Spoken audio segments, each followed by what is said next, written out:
244.39. Doctor BR Ambedkar Konaseema జిల్లా కాంట్రేనికోన మండలం గెద్దనపల్లి శివారు పరవపేట గ్రామంలో రహదారి సమస్య రోజురోజుకి తీవ్ర రూపం దాలుస్తోంది. గ్రామానికి వెళ్లే ప్రధాన మార్గం పూర్తిగా శిథిలావస్థకు చేరుకోవడంతో గ్రామస్తులు నిత్యం నరకయాతన అనుభవిస్తున్నారు. ఎన్నో సంవత్సరాలుగా సరైన రహదారి నిర్మించాలని ప్రభుత్వ అధికారులను ప్రజాప్రతినిధులను వేడుకుంటున్నప్పటికీ సమస్య మాత్రం ఇప్పటికీ పరిష్కారం కాకపోవడంతో గ్రామ ప్రజలు తీవ్ర ఆవేదన వ్యక్తం చేస్తున్నారు. గ్రామానికి కనీస మౌలిక సదుపాయమైన రహదారి కూడా లేకపోవడం అభివృద్ధికి అడ్డంకిగా మారిందని వారు చెబుతున్నారు.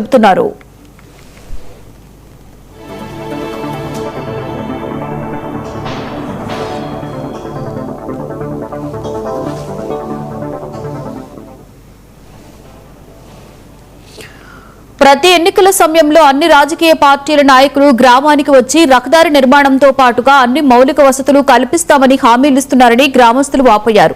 ప్రజల సమస్యలను పరిష్కరిస్తామని, గ్రామాన్ని ఆదర్శ గ్రామంగా తీర్చిదిద్దుతామని హామీలిచ్చి ఎన్నికల తర్వాత మాత్రం గ్రామం వైపు కూడా తిరిగి చూడడం లేదని వారు ఆరోపిస్తున్నారు.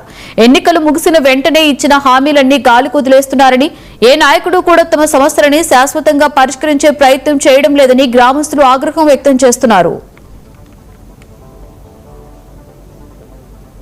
గెద్దనపల్లి శివారు పవర్పేట అండి మాది. పవర్పేట పేటకు మాత్రమే పవర్పేట పేరండి.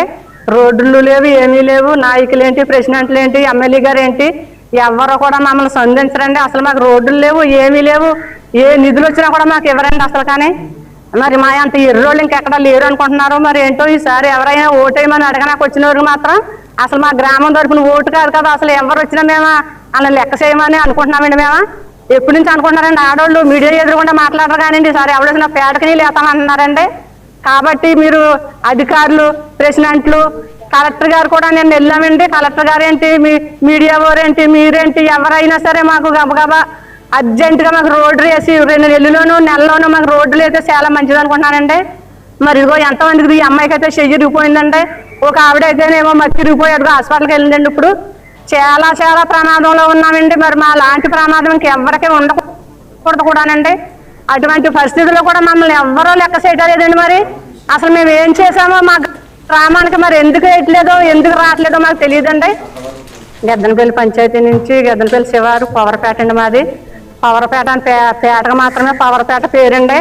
రోడ్లు లేవు, ఏమీ లేవు. నాయకులు ఏంటి, ప్రెసిడెంట్లు ఏంటి, ఎమ్మెల్యే గారు ఏంటి, ఎవరు కూడా మమ్మల్ని సంధించరండి. అసలు మాకు రోడ్లు లేవు, ఏమీ లేవు.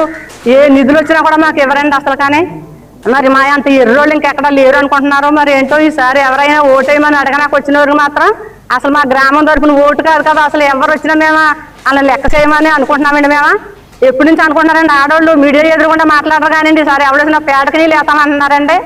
కాబట్టి మీరు అధికారులు, ప్రెసిడెంట్లు, కలెక్టర్ గారు కూడా నేను వెళ్ళామండి. కలెక్టర్ గారు ఏంటి,